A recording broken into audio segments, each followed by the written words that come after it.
Hello दोस्तों, nursing के इस यूट्यूब चैनल पर आप सभी का स्वागत है। दोस्तों, आज के वीडियो में हम लोग ब्लड पढ़ेंगे, ब्लड का इंट्रोडक्शन जानेंगे, ये किस टाइप का फ्लूइड है और ब्लड में क्या क्या होता है, ये सारा चीज हम लोग जानेंगे। तो देखिए, ब्लड के बारे में हम लोग जानेंगे कि ब्लड होता क्या है।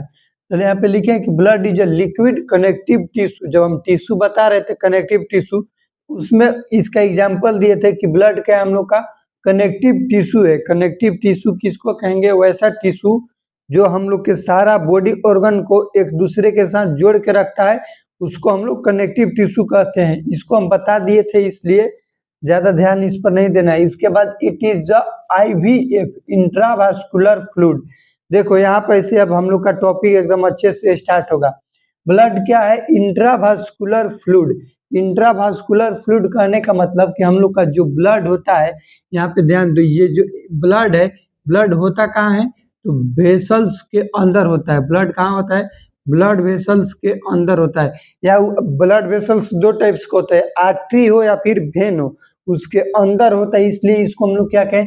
इंट्रा मतलब अंदर, वास्कुलर मतलब ब्लड वेसल्स, फ्लूइड मतलब कि वो लिक्विड पार्ट है, इसलिए इसको हम लोग फ्लूइड कहें। समझ गए? Blood is a intravascular fluid. इसको क्यों कहा गया है?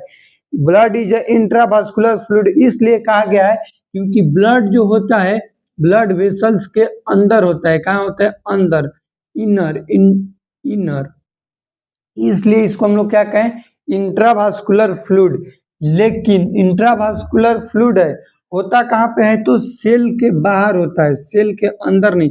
ब्लड वेसल्स के अंदर होता है, सेल के बाहर होता है। सेल के बाहर जो चीज होता है उसको कहते हैं extravascular fluid, extra cellular fluid, ECF, extra cellular fluid. यहाँ पे ध्यान दीजिएगा, ब्लड इंट्रावास्कुलर फ्लूइड मतलब ब्लड जो है वेसल्स के अंदर है, ब्लड वेसल्स के अंदर है, लेकिन सेल के बाहर है। यहाँ पे सेल के अंदर नहीं है, सेल के अंदर साइटोप्लाज्म ये सब होता है। ब्लड सेल के अंदर नहीं होता है, ब्लड सेल से बाहर होता है और वेसल्स के अंदर होता है। ये चीज हमेशा ध्यान दीजिएगा।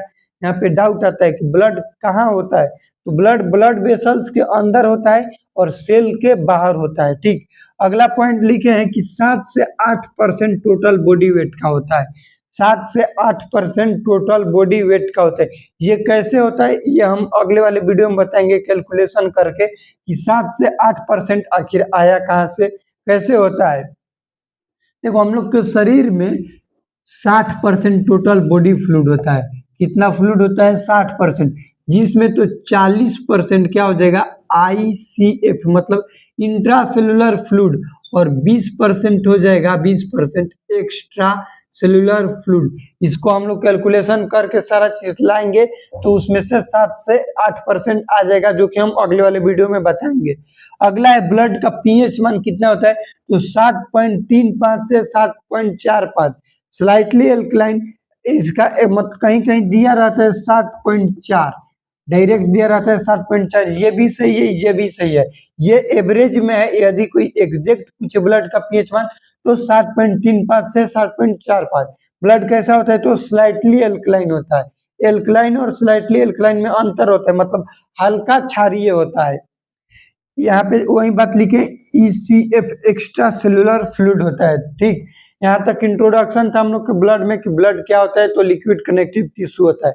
ब्लड कहाँ पर पाया जाएगा? तो ब्लड वेसल्स के अंदर, लेकिन ये होता है एक्स्ट्रा सेलुलर फ्लूइड, यानी कि सेल के बाहर होता है। ब्लड का पीएच मान 7.35 से 7.45। ब्लड किस टाइप का है? तो स्लाइटली एल्कलाइन है। कितना होता है? तो 7 से 8% टोटल बॉडी वेट का होता है। हाँ, तो देखिए अब हम लोग ब्लड का कंपोजिशन जानेंगे कि ब्लड में होता क्या है। तो ब्लड में एक होता है प्लाज्मा, एक होता है फॉर्म्ड एलिमेंट। यहाँ पे हम एग्जांपल दे के बताएंगे, इसको मिटा रहे हैं और बताएंगे कि ब्लड में कैसे क्या होता है। देखिए, ये हो गया हम लोग का कोई ब्लड, ये मान लीजिए कैसा है, ये ब्लड है, उसमें ब्लड में क्या क्या होगा? ब्लड में 55%, क्या 55% होगा ऊपर से प्लाज्मा। क्या होगा इसमें? प्लाज्मा। और नीचे जो रहेगा फॉर्म्ड एलिमेंट कहने का मतलब कि ब्लड सेल होगा। क्या होगा? Blood cell. ये होगा कितना हम लोग का? 45%, और ये होगा 55%। तो वही है कि एक ब्लड में क्या क्या होता है, तो लिक्विड पार्ट ब्लड में जो रहेगा उसको हम लोग प्लाज्मा कहते हैं। जो ठोस अवस्था में हो, जो थोड़ा स्लाइड क्या लिखे फॉर्म्ड एलिमेंट हो, सेल के हो, ठोस अवस्था सॉलिड हो, उसको हम लोग कहेंगे ब्लड सेल फॉर्म्ड एलिमेंट। ठीक, तो अभी हम लोग ब्लड प्लाज्मा के बारे में जानेंगे, ये क्या होता है, कितना क्या होता है। ब्लड प्लाज्मा होता कितना है, तो 55% होता है। इसको याद रखिएगा कि कितना होता है, तो 55% होता है। ये ब्लड का देखो, ब्लड का कितना परसेंट है, तो 55% है। लेकिन अब प्लाज्मा में क्या क्या होता है, ये मान लो कि पानी है, ये ब्लड का 55% है, इतना भाग है ना, ध्यान दो, इतना है ब्लड का। अब ये में क्या क्या है, अब हम लोग ये जानेंगे कि ब्लड प्लाज्मा में क्या क्या होता है। तो ब्लड प्लाज्मा में 92-93% वाटर, मतलब 92 से 93% वाटर है, मतलब इसमें 92 से 93% वाटर है, और 7 से 8% क्या है, सॉल्यूट पार्ट। क्या है, सॉल्यूट पार्ट। सॉल्यूट पार्ट में हम लोग का क्या आ जाएगा, इनऑर्गेनिक और ऑर्गेनिक पार्ट। 92 से 93% यहाँ से क्वेश्चन बनता है कि ब्लड में वाटर कितना होता है, ब्लड प्लाज्मा में वाटर कितना होता है, तो 92 से 93%। लेकिन उसमें 7 से 8% क्या होते थे, ये प्लाज्मा प्रोटीन डायरेक्ट नहीं कह देना है, क्या होता है 7 से 8% सॉलिड पार्ट, जिसमें ऑर्गेनिक और इनऑर्गेनिक आता है। ऑर्गेनिक में आएगा हम लोग का प्रोटीन, जबकि जो कि सबसे ज्यादा होता है प्रोटीन प्लाज्मा में, सबसे ज्यादा सॉलिड पार्ट में क्या है, protein, glucose, urea, uric acid. Protein में क्या क्या होता है, एल्बुमिन, ग्लोबुलिन, फाइब्रिनोजन। इसका फंक्शन भी बता देंगे। ब्लड प्लाज्मा के सॉलिड पार्ट कितना होता है, 7 से 8%। 7 से 8% हुआ, लेकिन इसमें क्या होता है, दो भाग में डिवाइड है, ऑर्गेनिक, इनऑर्गेनिक। ऑर्गेनिक में एल्बुमिन होगा, उसके बाद ग्लूकोज होगा, यूरिया होगा, यूरिक एसिड होगा। सबसे ज्यादा पूछे कि ब्लड प्लाज्मा के सॉलिड पार्ट में क्या होता है, सॉलिड पार्ट में है में सबसे ज्यादा क्या होगा, ये में होगा प्रोटीन, इसलिए इसको अंडरलाइन किए, प्रोटीन सबसे ज्यादा होगा। उसके बाद कुछ मात्रा में ग्लूकोज होगा, कुछ मात्रा में यूरिया होगा, कुछ मात्रा में यूरिक एसिड होगा। ये हो गया ऑर्गेनिक पार्ट। ठीक, अब इनऑर्गेनिक जो है उसमें होगा sodium, potassium, calcium, chlorine, etc, और बहुत कुछ होगा। ठीक, ब्लड प्लाज्मा कितना होता है, ब्लड का कितना परसेंट होता है, तो 55%। ब्लड प्लाज्मा में वाटर कितना होता है, तो 90-93%। सॉल्यूट कितना होता है, तो 7 से 8%।